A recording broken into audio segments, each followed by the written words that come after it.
Welcome EAFs everywhere to today's Williams at Work webinar, Preparing to Pivot, a case study on how to crush a big career change. My name's Wendy Webster Coakley, class of 1985, and I oversee alumni career networking for the college. A few reminders before we get started. If you have any questions during today's talk, you can submit them via the Q&A function at the bottom of your screen. We'll be answering as many of these as we can at the end of the presentation.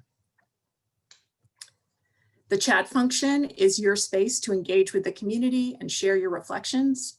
Remember to select all panelists and all attendees in the chat drop-down so that your message can be seen by all.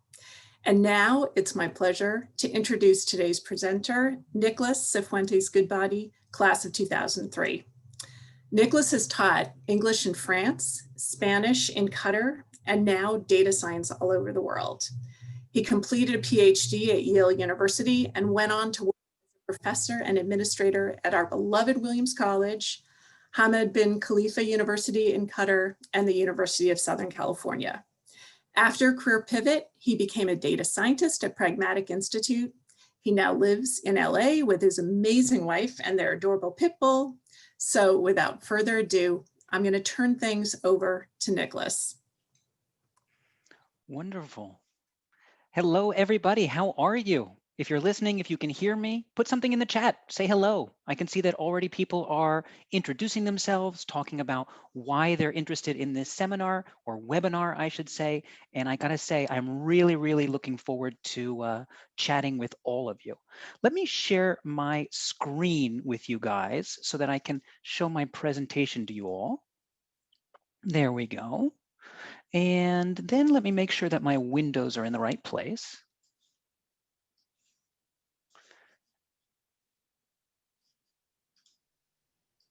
Okay, excellent. Beautiful. All right, super excited. So before I dive into anything, I just want to thank Williams for this opportunity to talk to you all about changing careers and how to pivot in your career. I want to thank Wendy, I want to thank Caitlin, and I want to thank Kate for all of their help. You know, we first started thinking about this seminar in like January of this year, and then, you know, life happened, the world happened. And so I'm so glad that we're able to circle back to it now and share it with you guys via the interwebs. So let's dive in. So let me tell you a little bit about this talk. So in this talk, I'm going to tell you the story of how I went from being a visiting professor in Spanish to a data scientist and a data science instructor.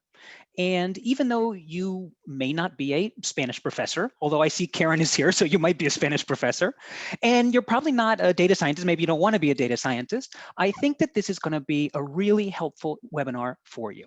So why?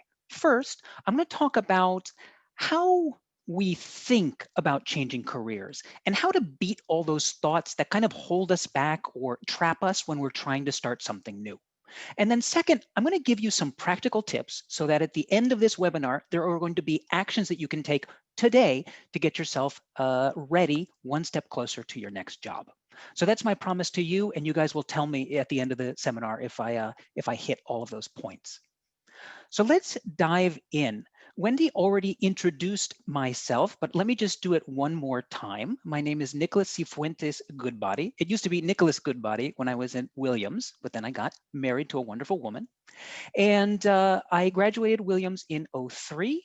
And if you guys want to connect with me either during or after this webinar, you can do so by just checking out NC Goodbody at either Twitter or LinkedIn.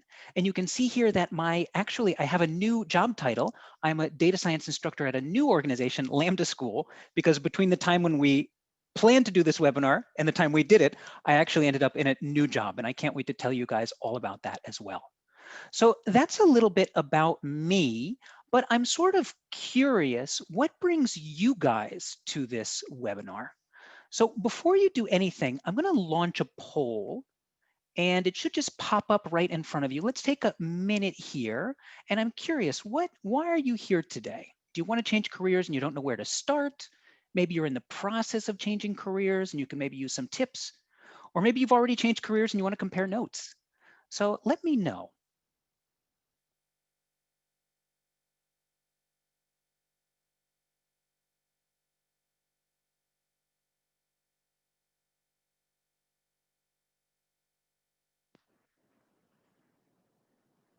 And let's do another 30 seconds or so.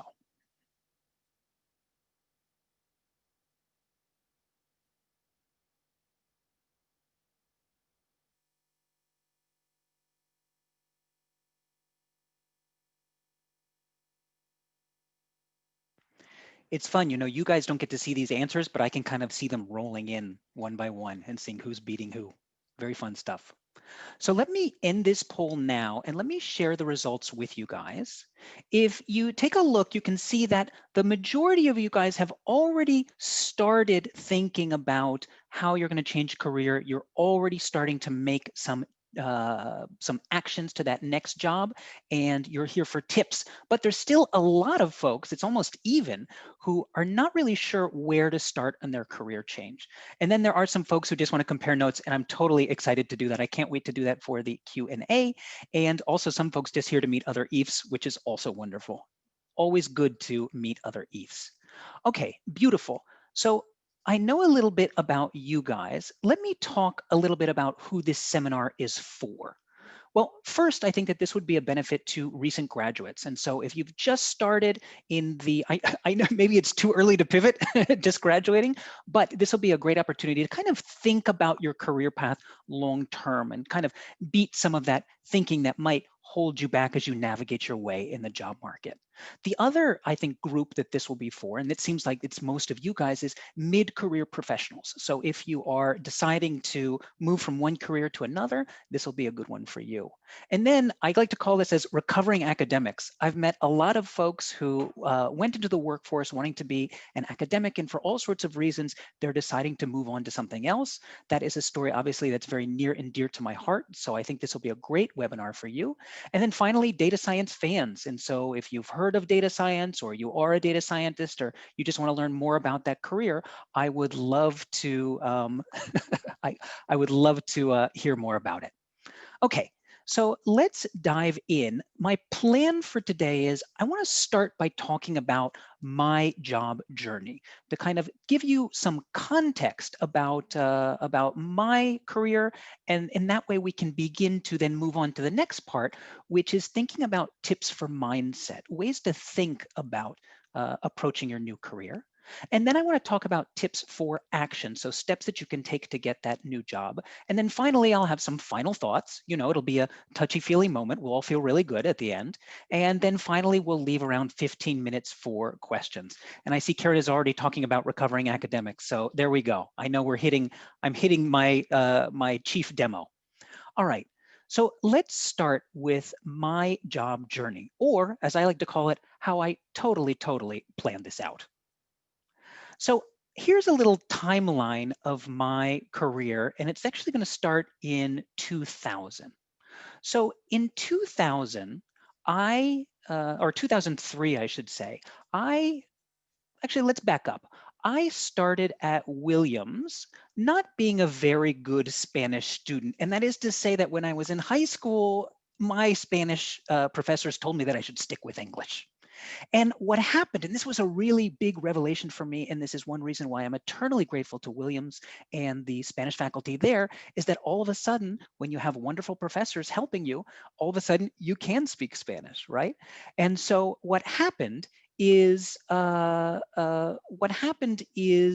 basically I started with Spanish, and then I ended up studying abroad in Mexico. I ended up falling in love with everything about Mexico, from the food to the literature to the language. And what happened is I decided that this is something that I wanted to pursue for a career. And I thought to myself, well, I really like teaching. I really like talking in Spanish and interacting with people. I really like studying, like thinking big thoughts, reading texts, piecing ideas together. And so I said, well, I want to teach, but I don't want to do high school because, you know, that's really not my focus. I don't want to deal sort of with kind of the behavioral stuff that you have to do, guidance when you're dealing with adolescents. I really want to focus also on the kind of intellectual part. And so the option that I saw was that I should be a professor. So that's how I decided from being a Spanish major that I wanted to be a professor. And that brings me to the next sort of step in this journey, which is I became a graduate student in Spanish and Portuguese at Yale University. And there are some good things and some bad things, I would say, about that experience. The first thing is, one thing about being in an institution like Yale is they give you a ton of resources, right? They give you all the resources you need to be the best in your field. And that's very central, the idea that you should be best in your field. What I noticed and what I learned in grad school and gradually absorbed is that there is very much an expertise model. Your worth as an academic is your ability to find a very small piece of the kind of intellectual universe and be a master of it, right? To be a total master of it.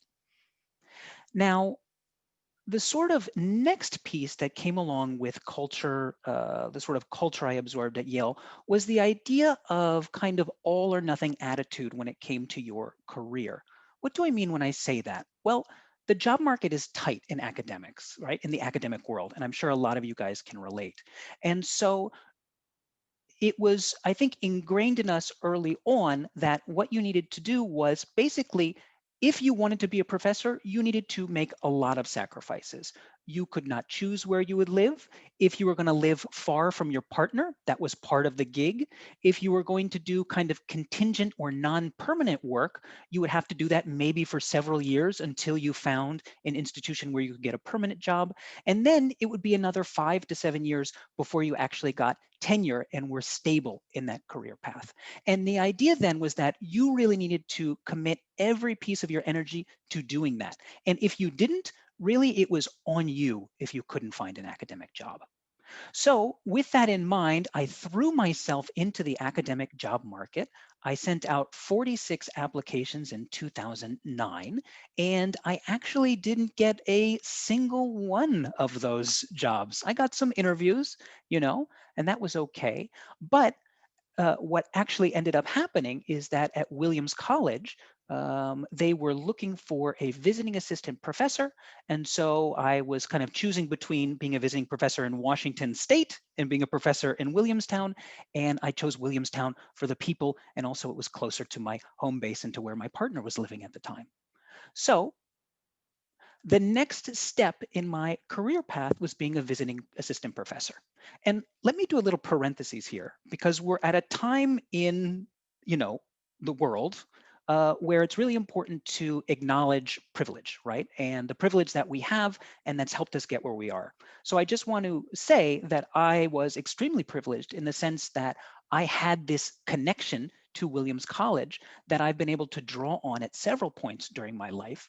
And here, it really gave me job stability for 2 years in a time where I was trying to find my path. So I just want to call that out.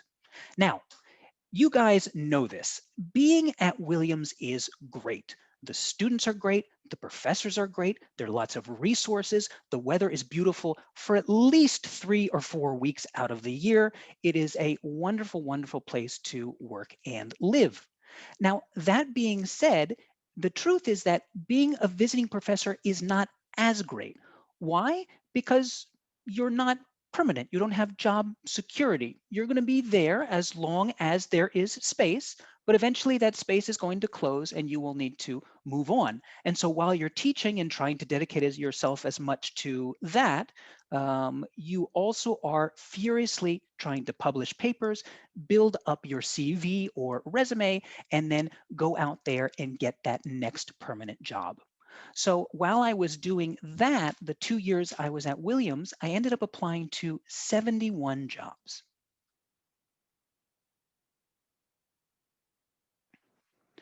So I ended up applying to 71 jobs. I'm curious, does that jibe with anyone's else experience? I see that there are some academics here. Did anyone have a similar experience in their own work? You can put your answer in the chat if you want. Okay, so what ended up, and Jesse is saying that they applied to 100 plus every year. Believe me, I think I would, if there had been 100 jobs, I would have applied to them, absolutely. And Karen says it was more like 25, so more focused, more focused. Now, what ended up happening is that, again, I got some interviews, never really made it to that final round, didn't get any sort of job offer. But what happened is, through this strange twist of fate, I ended up being hired by a university in Qatar, in the Middle East, to be their director of their Spanish program. And so I sat down and talked with my now wife at that point and said, I think we should move to Qatar. And it was a tough sell, but it worked. And so we packed our suitcases, and around 2012, we boarded a flight to Qatar on Qatar Airways, and we landed in Doha. Now, there's one other thing that I just want to mention when I'm talking about Williams, is that when you're doing, let's see here, 25 job applications a year, 100 job applications a year, you're working as hard as you can, you're publishing things out. One thing that really felt real to me at that time was I was having a very hard time making any progress, getting any traction in my career. And so I was beginning to think like, oh, I just can't do this. This is not, I'm just not cut out for this. So that was my kind of mindset when I landed in Doha. And Doha was a truly amazing experience in the sense that I showed up, they showed me my office. It was a construction site. There were no walls. And I said, oh, this looks great. When do classes start? And they said, next week. Don't worry, everything will be done. And to their credit, everything was done. And a tremendous, tremendous experience. I highly recommend working and traveling abroad if you can. And for me, this experience was extremely special because all of a sudden, whereas in the US, I hadn't been getting any traction, now I was starting to get a lot of traction. And I was finding that the harder I worked and the kind of competence that I had built up over, graduate school and the working as a professor began to really pay dividends. And so this was the first time where I saw hard work and competence translating into advancement. And what happened is I started as the coordinator of the Spanish program. They saw that I had a PhD.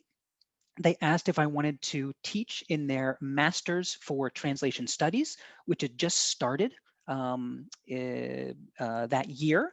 And then I was good enough at administration where they said, do you want to be the coordinator for this program? So I ended up kind of coordinating a team of around 8 professors while I was there.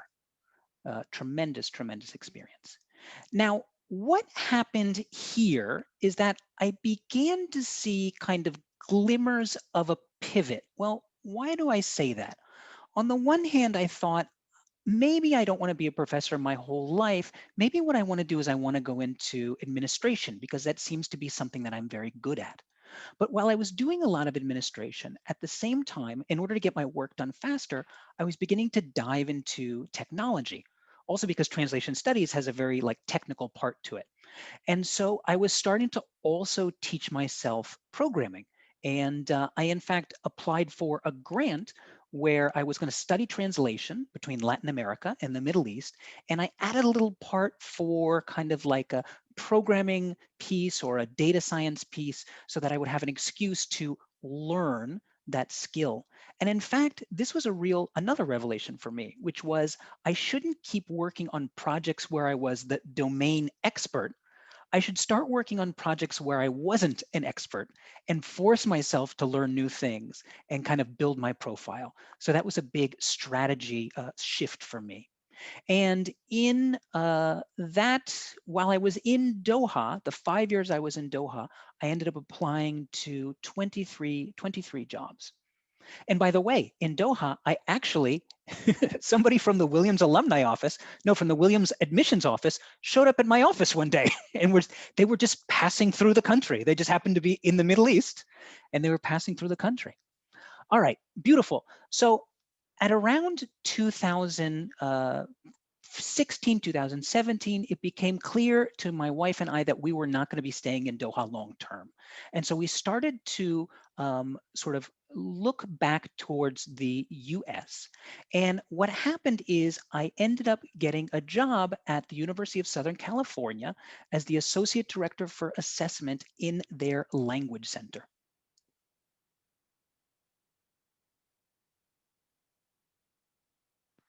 And this was a great job for me because I had done a lot of work in assessment when we were doing the accreditation of our master's program in Doha. And also I had done a lot of language stuff. So this was beautiful.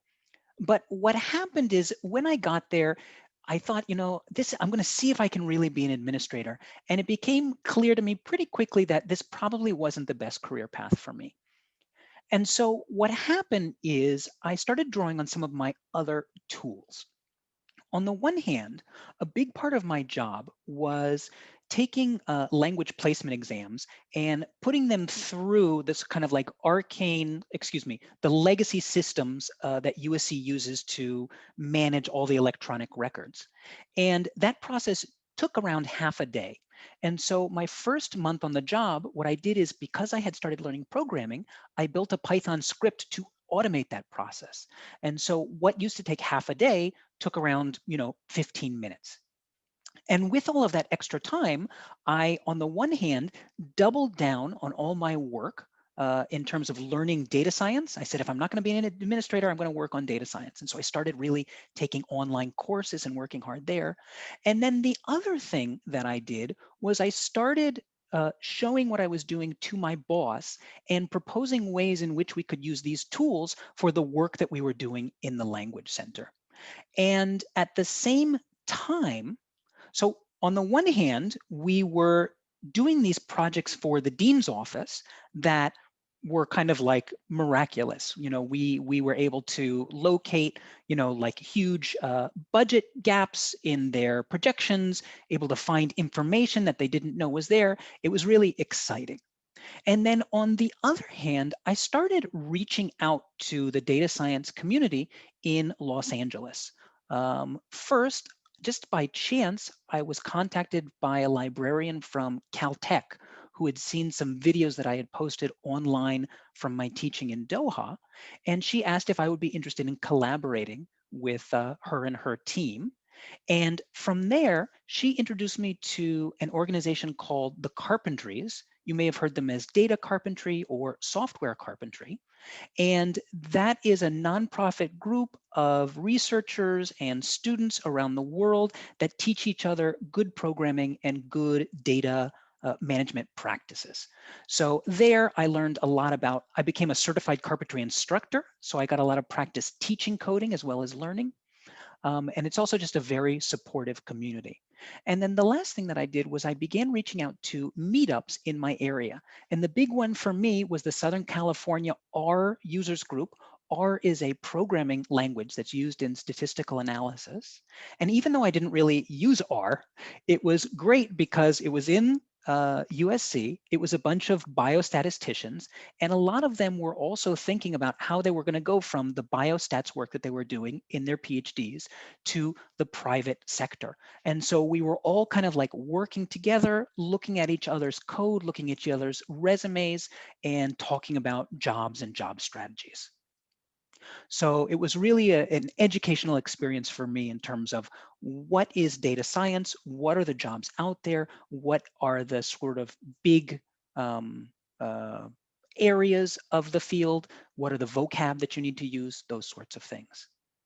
And then I think what I need to definitely share is that I had some of the worst job interviews I've ever had in my life at this point. Because what happened is I began to study all of the data science job ads, and I began to put together resumes going from the 20-page, CV that professors have to the 1-page you're allowed when you apply to a technical job. And I started figuring out how to write that resume so that I could get job interviews. And what would happen is, and this only happened a couple times, but I would go into those job interviews and they were just terrible. They were truly awful because while I had begun to understand the field and understand the vocab, I was nowhere where I needed to be. And so I would just share one experience where I had one data science job for a startup, And I would say the first minute went really well. And then from there, every question I completely flubbed. And by the end, the hiring manager was looking at me like, I can't even believe I missed my lunch to talk to you. And so I kind of went out with my shoulders slumping. But the beautiful thing is that I learned a lot from that interview and the other interviews that I had, so that I would leave like, okay, this is what I need to study. This is what I need to learn next time. So those bad job interviews definitely had some dividends down the line.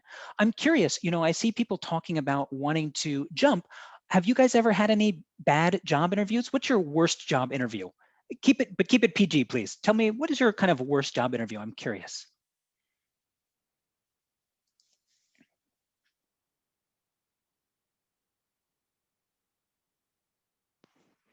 Now, as part of my moving into data science full time, I applied to, there we go.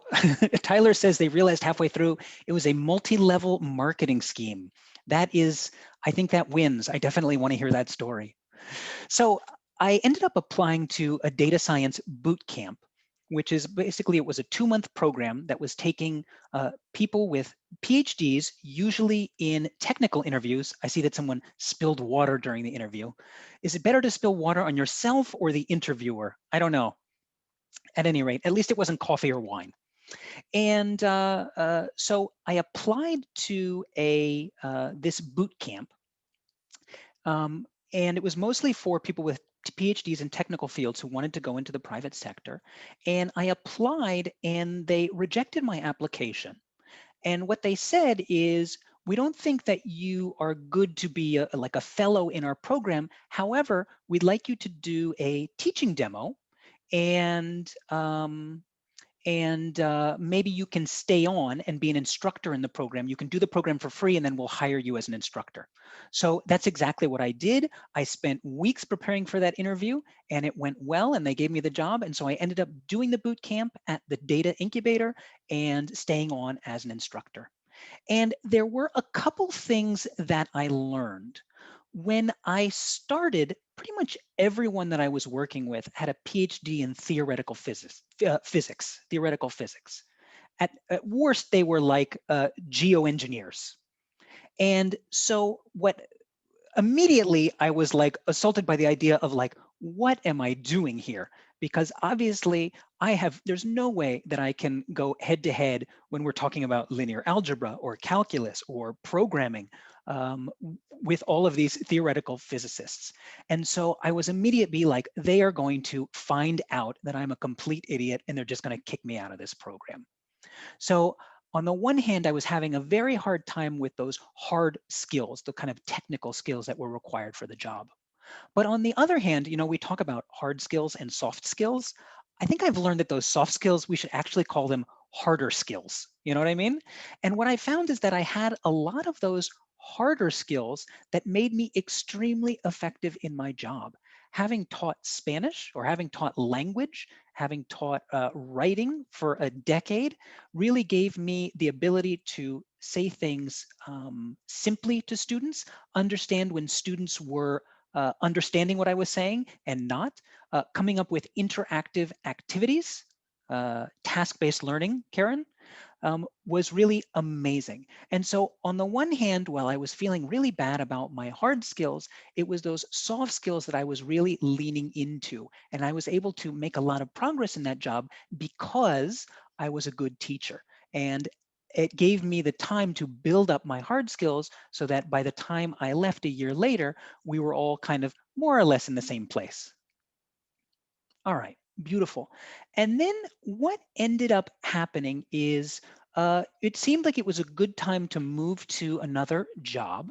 And so I was thinking about what I should do. And I started reaching out to friends who were both working in the field, but also working in other jobs. And what I said to a lot of them was, I really want to get my portfolio set. I really want to I want to be better with my programming in this particular language. I really want to have a really good demo, and then I'm going to go out into the job market. And one of my friends said, look, Nick, applying for jobs is hard. And so really it's a numbers game, and you just need to apply every day. So don't think about, I need to get something ready before I start sending out my applications. Start sending them out that day. And so what happened is, in fact, that day when I talked to him, I applied to a job at Lambda School, and they ended up interviewing me. I did a teacher demo, and then they hired me. And so it was kind of like tremendous, right? And one thing that I really love about my current job is I get to do a lot of the things that I got to do as a professor. I get to teach, I get to do a lot of reading and learning and talking about that learning with my students. And at the same time, I'm at this university. It's not a university, right? It's an organization where we are here to give students give students the skills they need to get jobs, and they don't pay anything up front for the program. They only succeed. Lambda only gets income when they get a job. And so for me, it's like this really refreshing change or flip on the education model, where essentially, like, if your students don't succeed, your company doesn't succeed. And so that's something that I really, really enjoy. And I don't mention that because I'm like, oh, we need to talk about Lambda, just simply that it's really exciting for me to be at a company where I feel like my values kind of align with the company. It's kind of like the happy ending I want to give you guys here. So that's my career here.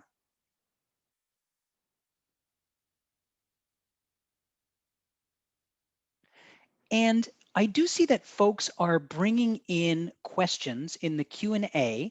I'm going to answer them at the end, but I will do my best to answer them all. And if you have a question, just drop it in there, and that is fine. Okay, beautiful. So let's talk a little bit about tips for a pivot mindset.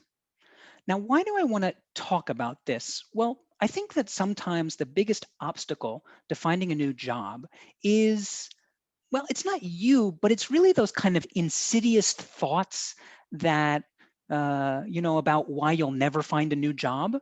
And because I feel like I don't know where those thoughts come from, nobody tells this to you, but they just kind of go into your brain and then they stick there. And they're almost kind of viral in that sense. And so what I'm going to do for this section is I want to talk a little bit, I'm going to cache this kind of all in the virus of the internet, all right? So I'm going to talk about this in sort of internet terms, and specifically internet memes. So this is going to be the kind of memes that burrow their way into your head when you're trying to think of a new job. So here's the first meme. What if I told you changing careers doesn't mean losing your identity? As I look at this, it occurs to me that The Matrix came out before I started at Williams. So maybe this might be a little too old a movie for this meme. But hey, if there's anyone here who remembers this movie, please put it in the chat so I'll feel better about myself.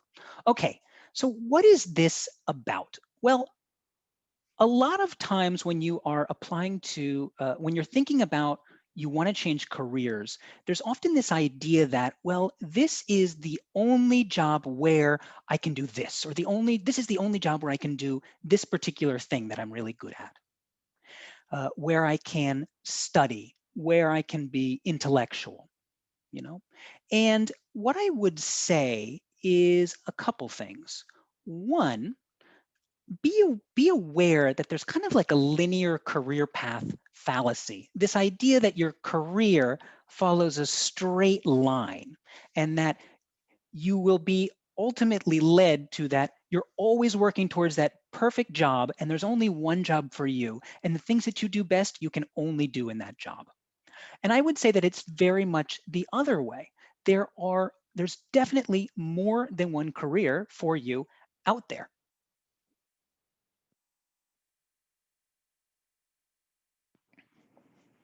And the other thing is, there's also there's more than one route to that career. When I started off thinking that I was going to be a professor, it was because I said, well, if I really want to teach and I want to do intellectual work, now we call it kind of knowledge work, I need to be a professor. And in fact, that turned out to not be the case. There are lots of places in the world where you can do both of those things at the same time. The next meme that I want to talk about is this one. Look at all the ways that I am a failure. So the other viral thought, the idea that you're a failure.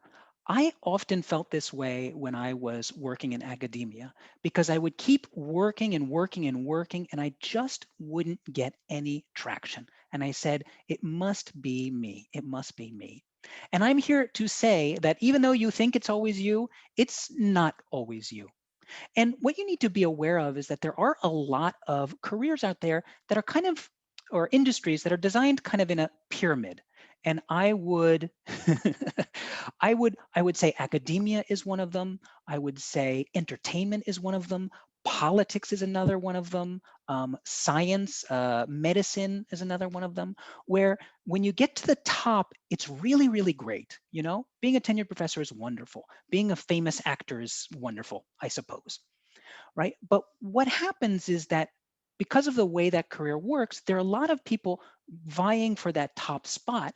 And because that payoff is so good, you know, it's almost like getting a lottery ticket. People are really willing to put up with a lot of tough times when they're first starting out in that career. And so I would just be, and sometimes they even kind of, there is a culture that cultivates that in these types of jobs. And so I would just be aware of being in kind of a pyramid career path where maybe you're putting up with more than you normally would just because you think the payoff is going to be so big. And then the last point I want to come to you guys with is the idea that failure can actually be your friend. And by the way, this is something that we tell our kids all the time. This is something that we tell our students all the time. But when it comes to us, we don't quite believe it, right? We need to be good. Failure is okay for those other people. But I'm here to tell you that failure is a very good thing because on the one hand, it teaches you a lot, things you want, right? It teaches you what you're doing wrong and how you can correct it. And then the other thing is it's a tremendous opportunity to kind of readjust, rechange, reevaluate, and move forward in new and interesting ways. So when you think, oh, maybe failure, maybe I'm a failure, I would just say maybe there are other things. And I see Karen saying being a tenured professor isn't always perfect either. Well, there you go. All right, so the next meme that I want to share with you guys is looking for a job when you're changing careers. Sometimes somebody says, failing as a nun would be pretty tough though. That's fair, that's fair. So this is a slightly newer movie. This is Bird Box. And sometimes when you're looking for a new job and you're just starting out, it can kind of feel like you're just walking around blind. And so another thing that I often see is like, I don't know what job I want. I can't search for a new job because I don't know what job I want. And the first thing that I would say is that unknowns are okay. It is okay to move forward, even if you're not ultimately sure what your end point is going to be, right? Even if there's not a straight line there. And the other thing I would say is keep in mind that your next job might not even exist yet. If we were talking about being a data scientist in 2003, when I graduated from Williams, no one would know. They'd be like, what is that, a statistician?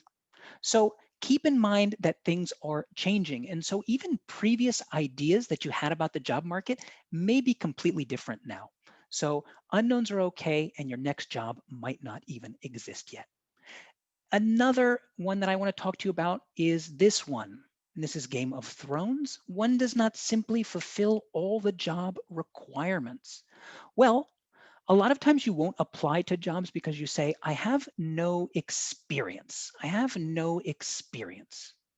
And a couple ideas on this one. Number one, I think a lot of times I meet people with PhDs and they say, in order to change careers, I need another PhD, right? I need to be the same type of expert that I am in my new field as I am in my current field. And I would say that that is not true at all. And I would say completely abandon that idea of you need to be an expert, you need to be master of some tiny part of the universe.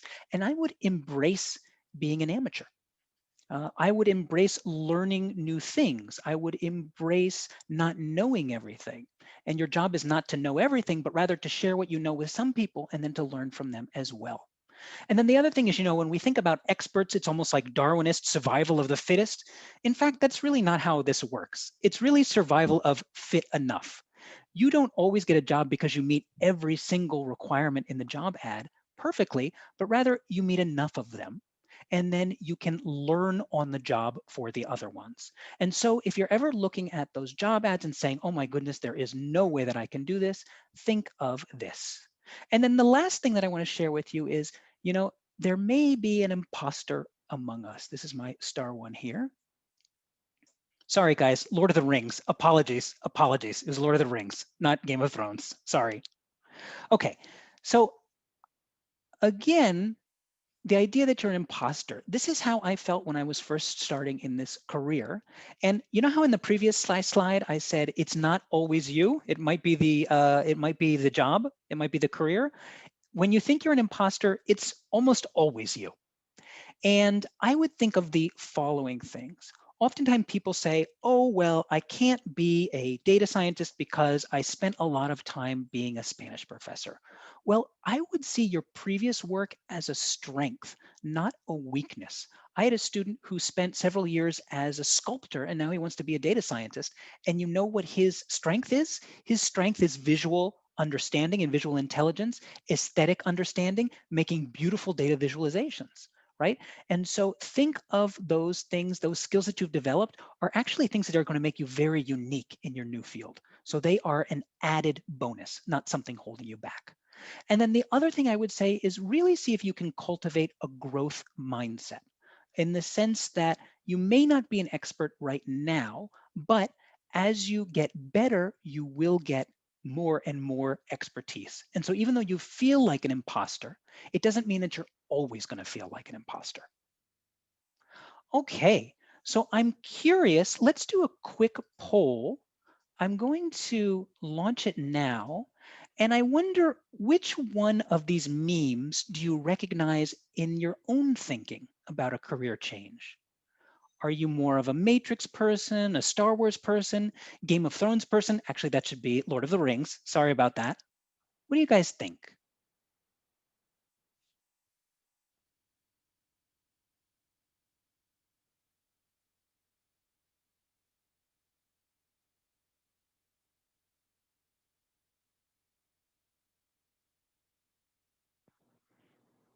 I love seeing all these come in here. Let's wait another 10 seconds or so.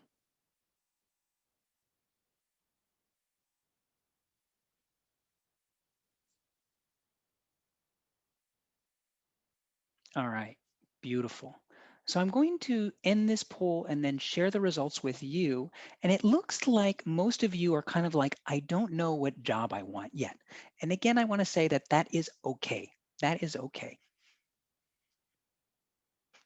And for those of you who feel like you have no experience, you have a lot of experience. You have a lot of experience.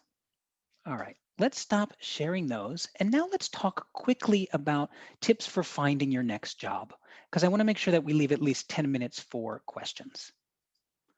So I'm caching all of this in the idea, we were talking about memes before. This time I kind of want to talk about how you can use your Williams tools in your career change. And so I'm going to call this section Back to Williams. And so I looked through the course catalog and I tried to find courses that kind of aligned with the tips that I wanted to give you guys. Now, when I say go back to Williams, I mean two things. One, use the Williams Alumni Network. Go there, find people that are working in the field that you want to be in, write them messages, write them emails, see if they want to talk. Tremendous resource. When I wanted to be a university administrator, this was like a big, big resource to me. And then the other thing I would say is that your liberal arts education will always be a resource. There is a reason that you took Division I, Division II, and Division III courses, right? When I was becoming a data scientist, you know what I did? I went and talked to my statistics professor, Dick DeVoe from Williams, and it was a huge resource. So again, you have all these tools, you've been specializing in some of them, but now you can bring those other ones to the fore. So what are the sort of courses that I'm talking about? Well, first one, let's start with Sociology 101. And I want you to discover your tribe.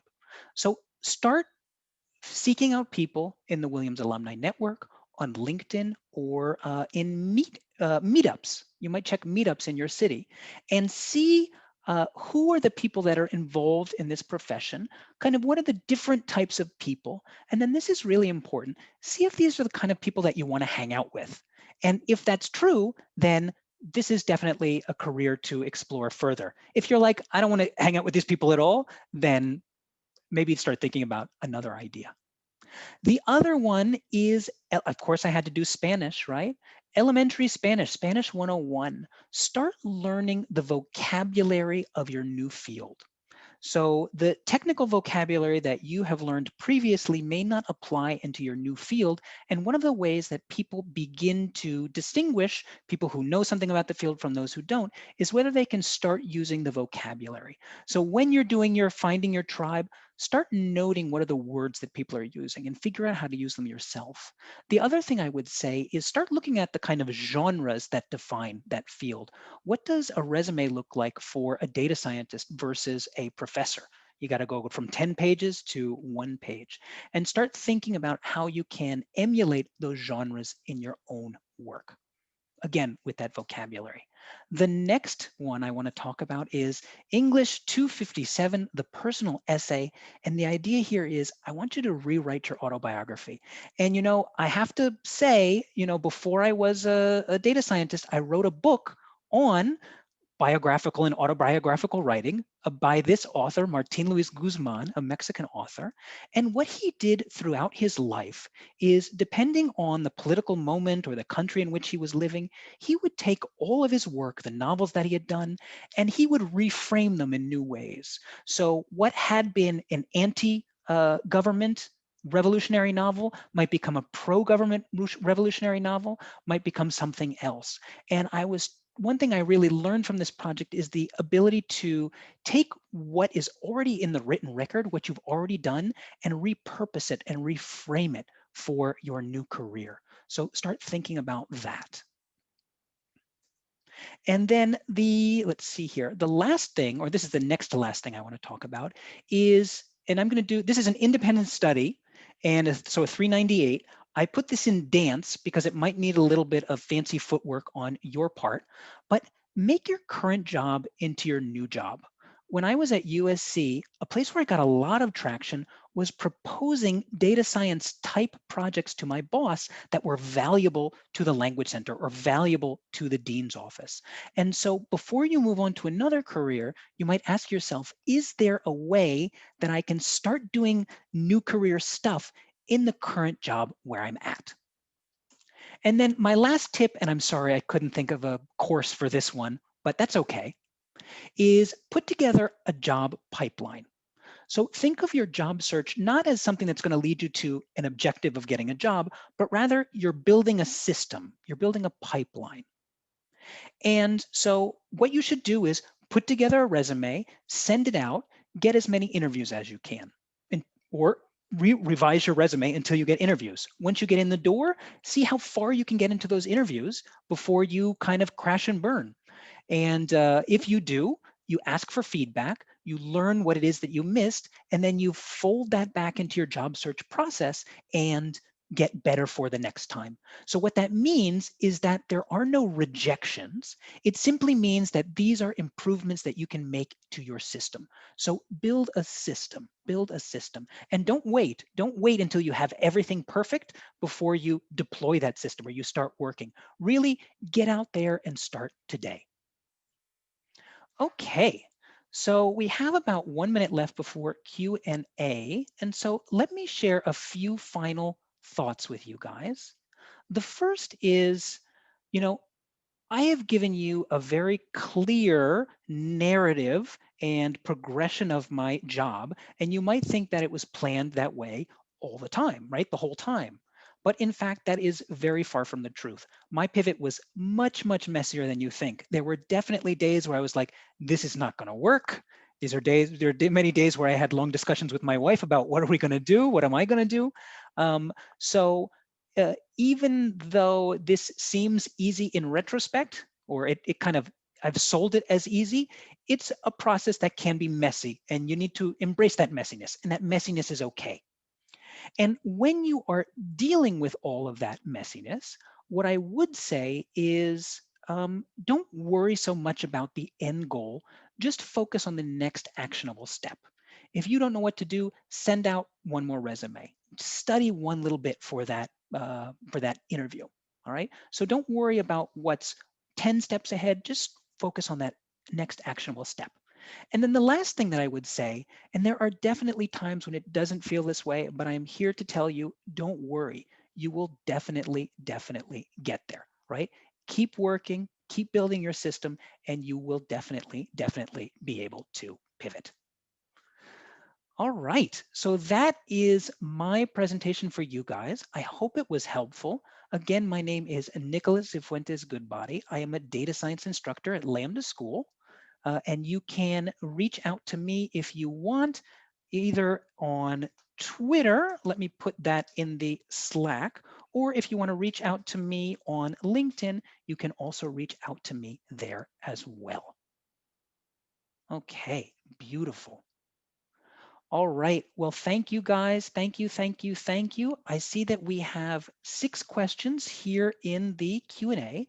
Let me take a look at some of them and let me start answering them. So here's my first question, and it comes from Bradley. And Bradley's saying, did the publication of your monograph, my book, with Vanderbilt University Press increase your cachet on the academic job market? Did you receive better offers or interview requests? The answer is no, I didn't. I always thought if I just get one more article out there, if I can get that book out there, all of a sudden then I'll get my head above water and I'll be able to get better job interviews and have a better chance of getting to those final rounds. The truth is that it didn't matter at all. It didn't matter at all, because no matter how good you were, no matter how strong your profile was, there was always somebody who was there or more, just because the market was so tight. And even in the best circumstances, when you're a finalist and you're like one of 3 finalists or one of 5 finalists, your chances of getting that job are still 20%, 33%. So the answer is, unfortunately, it didn't. Let's see here. Here's what I would say. So the next question comes from Monica. Monica is asking, what if a career change you're imagining is such a huge pivot that you may need to start from square one in a new position or industry? From a financial perspective, that sounds a little daunting.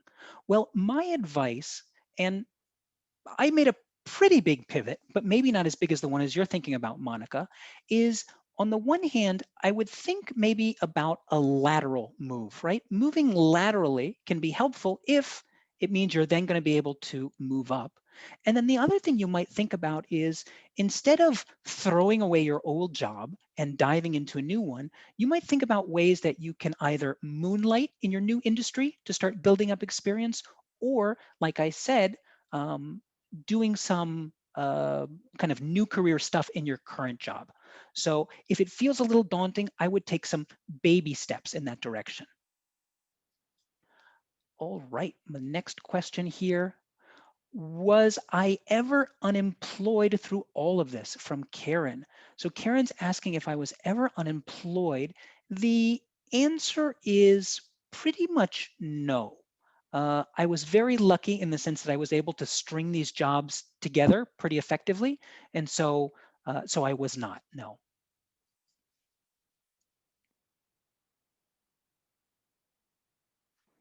Another question here from Amy. Hello, Amy. Can I suggest some ways to decide on a new direction? Well, I think a good way to think about a new direction is think about what it is that you like about your current job, and what are the pieces of it, and maybe abstract it out, right? If you're a teacher and you like teaching, well, maybe it's that you like presenting information to people, right? So I would start thinking about those things, and then I would start looking around for industries where those kind of skills or those things you want to do are kind of front and center in terms of responsibilities.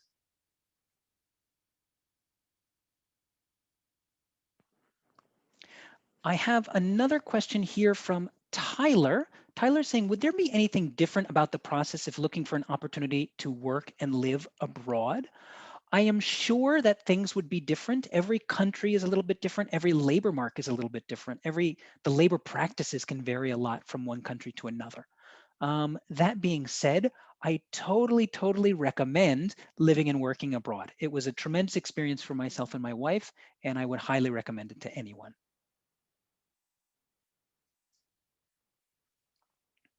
Let's see here. I have a question here from Kiana.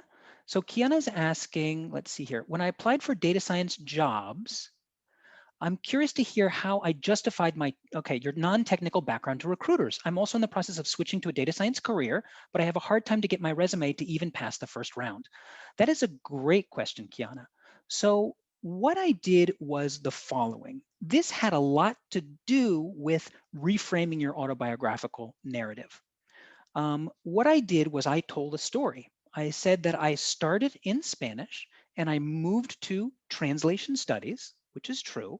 Translation studies has a very humanities side to the field, but it also has a very technical side to the field. So it was diving into the technical side of the field that led me to programming and then led me to data science. And so being able to very quickly put together a narrative about your new work is really important.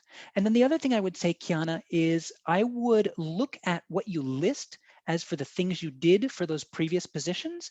And I would see, is there a way to reframe those using the vocabulary of the new field? And so that you're not always translating the work that you did, but it becomes very clear to instructors or to recruiters what it is you can do for the company. Sarah asks a question, what about benefits like time off? Sarah's been at the same company for 13 years and the benefits are a major part of what keeps her there. Well, Sarah, I totally understand that.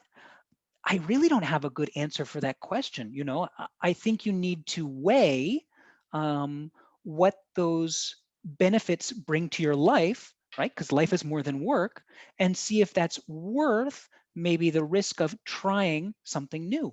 And if you want, you don't need to jump ship, like I said earlier. Maybe you can do some freelancing. Maybe you can do some slightly different projects. So I would think about that as well. All right, beautiful. So let's see here. I'll get to your question in a second, Karen, because it's a great one. Christopher is asking, how would you balance applying for the right new job versus applying for any job that's related to what you want to do? I think that depends a little bit on the field. But what I would say is that whenever you apply to a job, make sure you take 30 minutes or even longer to, don't just spray out resumes randomly. Look through the job ad and then go through your resume and make sure that the keywords in the job ad match the keywords in your resume. So that way, when the recruiter is looking at it, they can very quickly match up. They don't need to do any sorts of translation. That's what I would say to that. Our next to last question comes from Eric. Hello, Eric. Do I have any thoughts or reflections on transitioning from my current industry into a more entrepreneurial framework? Perhaps trying to sell more books and consulting services. It's funny you should ask. I am selling my book and consulting services. Please hit me up. What I would say is that for me, going from academia, which is not very entrepreneurial, to going towards the tech space, where you really need to start thinking about new things and really selling what you're doing and showing people the benefit of it, is like liberating. It's so wonderful. There are always these new opportunities. You can just move into those spaces. So for me, it has been absolutely wonderful. And if you're going to be doing that, well, I think I would get better at talking to people, right? Talking to people, seeing what it is that they need, and talking about how what you offer can fulfill those needs. And then let me talk to Karen here. So Karen wants to know, can I sum up the action tips that we should take? Let me grab them real quick. Hold on one second. Let me reshare my screen before it disappears. Hold on.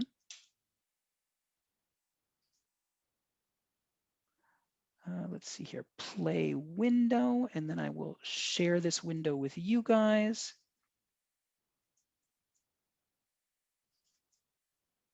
Beautiful. So here are my tips.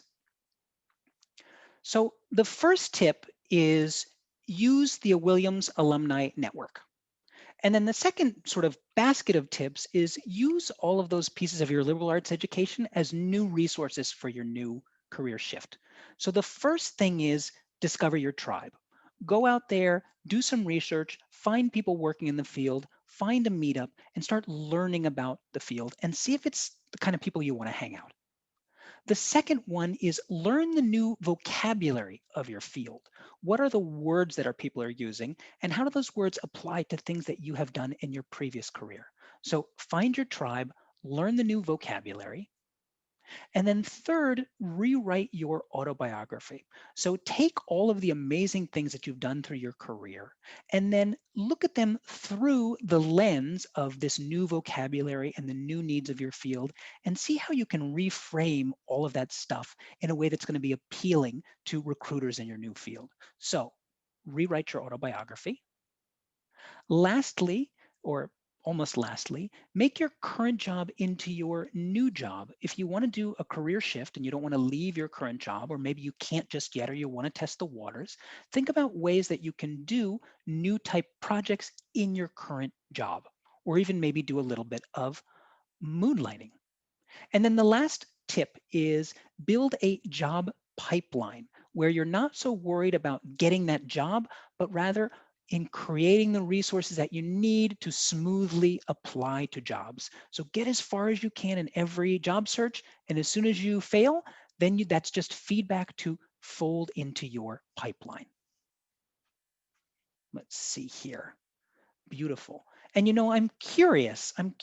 Let's stop. Let me take another poll here.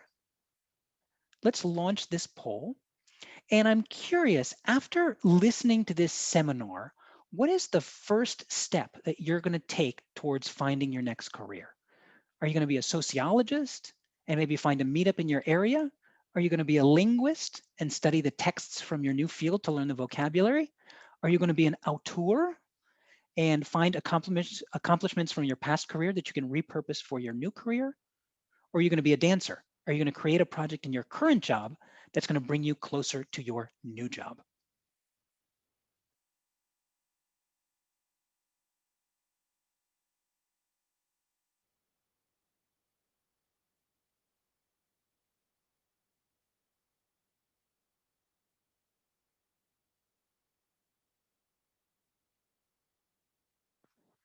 Okay, let's see what people have said. Wonderful. So it looks like most of you, or the majority of you, have said you're going to start thinking about jobs, projects in your current job that you're going to be trying to bring you closer to your new job. I think that's a great idea. And then we also have a good chunk of auteurs that are going to think of how they can reframe their previous experience, and then some sociologists as well. Wonderful. Excellent. All right, guys. Well, I see that I have not been able to answer everyone's questions. I apologize, but if you want to ask them again to me, please feel free to reach out to me on LinkedIn or Twitter. LinkedIn is probably better. I will be happy to continue the conversation there. And so thank you everyone for taking the time to tune into this webinar. I hope that I hope that my story has given you some tips, both in how to think about your new career change, and then also some actionable steps you can take towards moving into your new career. So with that, I just want to thank the Williams Alumni Association for the opportunity to give this talk. I want to thank Wendy, Caitlin, and Kate for all of their help. And most importantly, I want to thank all of you guys for attending. So thank you so much. See you all later. Bye-bye.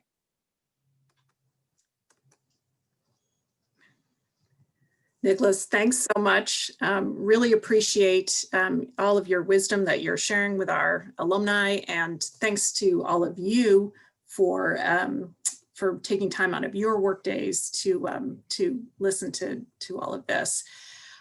Just want to let you know you're going to be receiving a super quick survey about your experience tomorrow, and so we really would love to get your feedback, not only on what you've learned today, but also any ideas you have for future topics.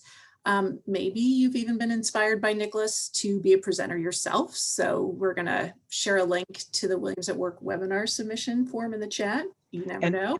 And for those of you that are thinking about this, it's really been a wonderful experience. Wendy and her team are amazing. So I totally recommend it. Oh, thank you, Nicholas.